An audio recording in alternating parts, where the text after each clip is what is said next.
Assalamualaikum warahmatullahi wabarakatuh. Selamat pagi teman-teman. Perkenalkan, kami dari Divisi Pendidikan dan Kebudayaan Hima Prosa STKIP Subang yang beranggotakan saya sendiri, Teti Nurbayeti, dan 4 rekan saya yang bernama Santi Aprianti, Herni Meida Budiman, Mia Lucy Luciani, dan Melina. Di sini kami akan menampilkan sebuah video pembelajaran yang telah kami buat dan kami susun sekreatif mungkin mengenai keterampilan menyimak. Kepada teman-teman semuanya, selamat menyaksikan. Batasan dan pengertian menyimak. Menyimak adalah suatu proses kegiatan mendengarkan lambang-lambang lisan dengan penuh perhatian, pemahaman, apresiasi, serta interpretasi untuk memperoleh informasi, menangkap isi atau pesan, serta memahami makna komunikasi yang telah disampaikan sang pembicara melalui ujaran atau bahasa lisan. Menyimak dan membaca berhubungan erat karena keduanya merupakan sarana untuk menerima informasi dalam kegiatan komunikasi. Hanya saja perbedaannya terletak dalam jenis komunikasi. Menyimak berhubungan dengan komunikasi lisan, sedangkan membaca berhubungan dengan komunikasi tulis. Adapun tahap-tahap menyimak. Yang pertama, menyimak berkala, yaitu sang anak merasakan keterlibatan langsung dalam membicara mengenai dirinya. Yang kedua, menyimak dengan perhatian dangkal, yaitu adanya selingan-selingan perhatian kepada hal-hal di luar pembicaraan. Yang ketiga, setengah menyimak, yaitu adanya ketergangguan oleh kegiatan menunggu kesempatan. Yang keempat, menyimak serapan, yaitu hal ini merupakan penjaringan pasif yang sesungguhnya. Yang kelima, menyimak sekali-sekali, yaitu hanya memperhatikan kata-kata sang pembicara yang enak di hatinya saja. Yang keenam, menyimak asosiatif, yaitu hanya mengingat pengalaman-pengalaman pribadi secara konstan. Yang ketujuh, menyimak dengan reaksi berkala, yaitu pembicara dengan membuat komentar ataupun mengajukan pertanyaan. Yang kedelapan, menyimak secara seksama, yaitu dengan sungguh-sungguh mengikuti jalan pikiran sang pembicara. Yang terakhir, menyimak secara aktif, yaitu mendapatkan serta menemukan pikiran, pendapat, dan gagasan sang pembicara. Nah, di sini adapun situasi-situasi yang merupakan contoh tahap-tahap menyimak ditinjau dari segi perbedaan maksud dan tujuan. Yang A, mendengar bunyi kata-kata. Misalnya, seorang ibu tahu bahwa putrinya non berbicara namun sang ibu tidak memperhatikannya. Yang B, menyimak sebentar-sebentar. Misalnya, mendengar suatu ide pada suatu khotbah atau ceramah, tetapi ide-ide lainnya tidak didengar apalagi didengarkan. Yang C, setengah menyimak. Misalnya, seorang yang mendengarkan suatu percakapan hanya untuk mencari kesempatan untuk mengemukakan pendapat kepada orang lain hadirin bagaimana cara bertenak ulat sutera. Yang D, menyimak secara pasif, yaitu misalnya sang anak mengetahui bahwa sang guru mengatakan kepada seluruh kelas untuk yang kedua kalinya bagaimana cara berjalan. Yang E, menyimak secara sempit, yaitu misalkan seorang anggota Partai Republik menyimak pembicaraan seorang tokoh dari partai lain. Yang F, menyimak serta membentuk asosiasi-asosiasi dengan butir-butir. Misalnya, seorang siswa sekolah dasar mendengar bunyi awal kata-kata Karim, kurang, kaya, karena, kita, dan menghubungkan dengan huruf K. Yang G, menyimak suatu laporan untuk menangkap ide-ide pokok. Misalnya, menyimak peraturan-peraturan serta uraian-uraian suatu permainan baru.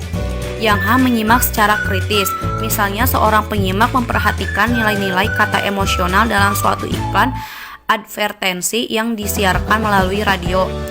Yang terakhir ada menyimak secara apresiatif dan kreatif. Misalnya, seorang siswa menyimak gurunya membacakan riwayat perjuangan seorang pahlawan menentang penjajahan dan memperoleh kegembiraan karena dapat mengetahui sifat-sifat pahlawan sejati. Nah, di sini pun ada pakar lain yang mengungkapkan adanya 7 tahapan dalam penyimak. Yang pertama, isolasi. Yang kedua, identifikasi. Yang ketiga, integrasi. Yang keempat, infeksi. Yang kelima, interpretasi. Yang keenam, interpolasi. Dan yang ketujuh, introspeksi. Ketujuh tahap di atas berjumlah 7 mencakup seluruh jajaran kegiatan menyimak. Ragam menyimak. Tujuan menyimak adalah memperoleh informasi, menangkap isi, serta memahami makna komunikasi yang hendak disampaikan sang pembicara melalui ujaran. Ini merupakan tujuan umum. Terdapat pula tujuan khusus yang menyebabkan adanya aneka ragam menyimak. Pertama, menyimak ekstensif adalah sejenis kegiatan menyimak mengenai hal-hal yang lebih umum dan lebih bebas terhadap suatu ujaran. Tidak perlu di bawah bimbingan langsung dari seorang guru. Dari menyimak ekstensif terdapat beberapa bagian, yaitu A. Menyimak sosial atau menyimak konversasional ataupun menyimak sopan. Biasanya berlangsung dalam situasi-situasi sosial, tempat orang-orang mengobrol mengenai hal-hal yang menarik perhatian semua orang yang hadir. B. Menyimak sekunder adalah sejenis kegiatan menyimak secara kebetulan dan secara ekstensif. Berikut kita berikan contoh. Menyimak pada musik yang mengiringi ritme-ritme atau tarian-tarian rakyat di sekolah, dan pada acara radio-radio yang terdengar sayup-sayup, sementara kita menulis surat pada seorang teman di rumah. C. Menyimak estetik adalah fase terakhir dan kegiatan termasuk ke dalam menyimak secara kebetulan, dan menyimak ekstensif mencangkup menyimak musik, puisi, pembacaan bersama, atau drama radio dan rekaman-rekaman. D. Menyimak pasif adalah penyerapan suatu ujaran tanpa upaya sadar yang biasanya menandai upaya-upaya kita pada saat belajar dengan kurang teliti, tergesa-gesa, menghafal luar kepala, berlatih santai, serta menguasai suatu bahasa. Menyimak intensif. Kalau menyimak ekstensif lebih diarahkan pada kegiatan menyimak secara bebas dan lebih umum, serta perlu di bawah bimbingan langsung para guru, maka menyimak intensif diarahkan pada suatu kegiatan yang jauh lebih diawasi, dikontrol terhadap satu hal tertentu. Jenis-jenis menyimak intensif. Yang pertama itu ada menyimak kritis. Menyimak kritis ialah sejenis kegiatan menyimak berupa pencarian kesalahan atau kekeliruan, bahkan juga butir-butir yang baik dan benar dari ujaran seorang pembicara dengan alasan-alasan yang kuat yang dapat diterima oleh akal sehat. Yang selanjutnya yaitu menyimak kreatif. Menyimak yang dapat mengakibatkan kesenangan rekonstruksi imajinatif para penyimak terhadap bunyi, penglihatan, gerakan, serta perasaan-perasaan kinestetik yang disarankan atau dirangsang oleh sesuatu yang disimaknya. Jenis kegiatannya memecahkan masalah, memeriksa, dan mengujinya. Yang selanjutnya yaitu menyimak konsentratif. Menyimak konsentratif sering juga disebut dengan menyimak telaah. Kegiatannya mencakup yang pertama, mengikuti petunjuk-petunjuk yang terdapat dalam pembicara. Yang kedua, memahami ide-ide urutan sang pembicara.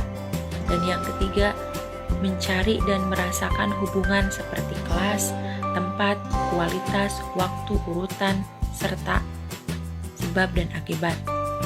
Dan yang terakhir yaitu menyimak eksplorasif. Menyimak eksplorasif yang bersifat menyelidiki atau sejenis kegiatan menyimak intensif yang maksud dan tujuan menyelidiki sesuatu lebih terarah atau lebih sempit. Kegiatannya, yang pertama, hal-hal baru yang menarik perhatian. Yang kedua, informasi tambahan mengenai topik dan juga mengenai isu, pengunjingan atau buah mulut yang menarik. Tujuan menyimak. Terdapat 4 fungsi utama menyimak, yaitu yang pertama untuk memperoleh informasi yang berkaitan dengan profesi. Yang kedua, membuat hubungan antar pribadi lebih efektif. Yang ketiga, mengumpulkan data agar dapat membuat keputusan yang masuk akal. Yang keempat, agar dapat memberikan responsi yang tepat. Kemudian, untuk tujuan menyimak beraneka ragam. Terdapat 8 tujuan menyimak, antara lain yang pertama, menyimak untuk belajar. Yang kedua, menyimak untuk menikmati keindahan audial. Yang ketiga, menyimak untuk mengevaluasi. Yang keempat, menyimak untuk mengapresiasi. Yang kelima, menyimak untuk mengkomunikasikan ide-ide.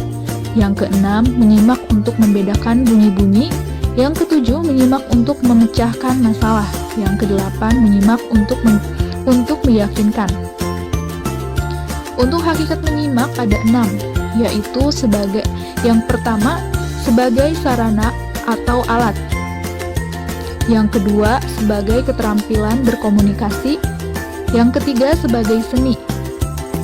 Yang keempat, sebagai proses. Yang kelima, sebagai responsi. Yang kedelapan, sebagai pengalaman kreatif. Selanjutnya ada proses menyimak. Menyimak adalah suatu kegiatan yang merupakan suatu proses. Dalam proses menyimak pun terdapat tahap-tahap, antara lain, yang pertama tahap mendengar, yang kedua tahap memahami, yang ketiga tahap menginterpretasi, yang keempat tahap mengevaluasi, dan yang kelima tahap menanggapi. Kesimpulannya, menyimak adalah proses atau kegiatan mendengarkan lambang-lambang lisan dengan penuh perhatian dan pemahaman. Adapun tahapan menyimak, seperti menyimak berkala, menyimak serapan, menyimak asosiatif, dan menyimak secara aktif. Ragam menyimak dibagi menjadi 2, menyimak ekstensif dan menyimak intensif. Adapun tujuan dari menyimak yaitu memperoleh informasi dengan profesional. Proses menyimak diantaranya ada tahap mendengar, tahap memahami, tahap menginterpretasi, tahap evaluasi, dan tahap menanggapi. Sekian materi yang dapat kami sampaikan. Mohon maaf apabila ada salah-salah kata. Wabillahi taufiq wal hidayah. Wassalamualaikum warahmatullahi wabarakatuh.